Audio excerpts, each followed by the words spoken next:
Scene opens with a fast-paced montage of iconic samurai movie scenes, dramatic sword fights, stoic warriors in ornate armor, characters committing seppuku.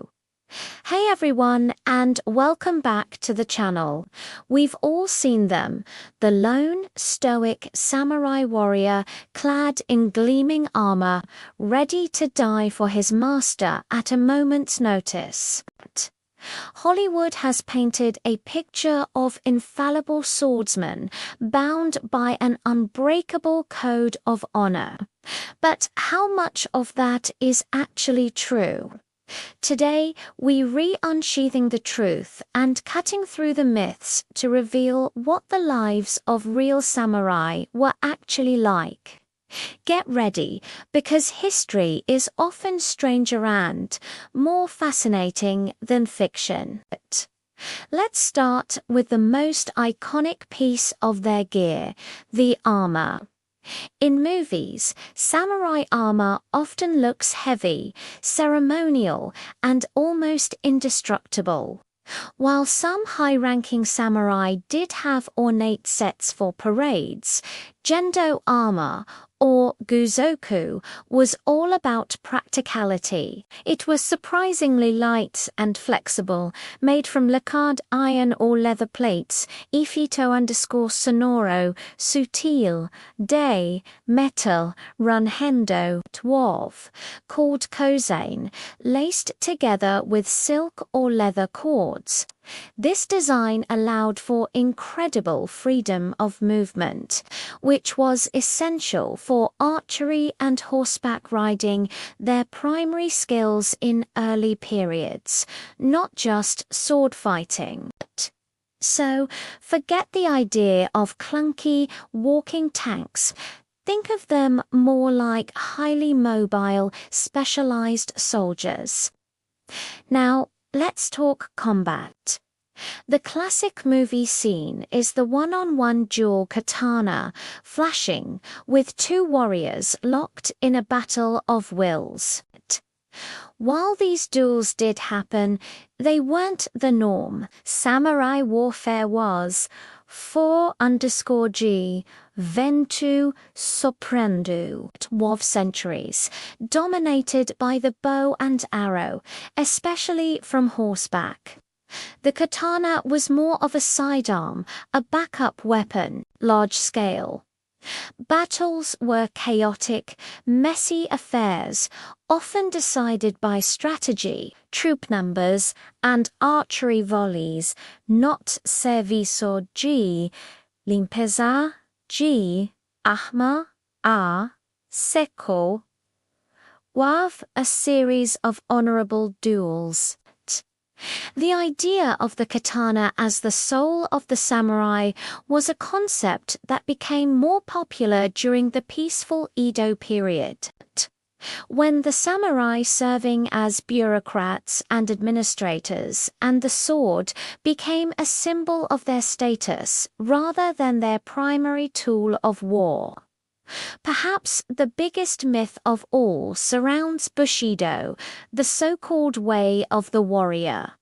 We imagine a strict ancient code of conduct that every samurai lived and died by.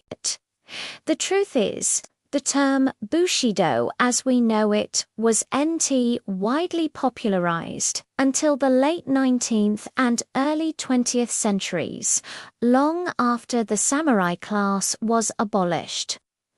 It was a romanticized ideal, a collection of philosophies and virtues from different eras, packaged into a single code. Real samurai followed a variety of local, clan-based codes of conduct, and behavior was often far from the selfless loyalty we see on screen.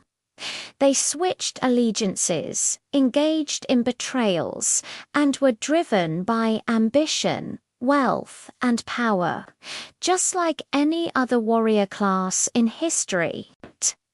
The idea of seppuku, or ritual suicide, wasn't always a noble act to restore honor.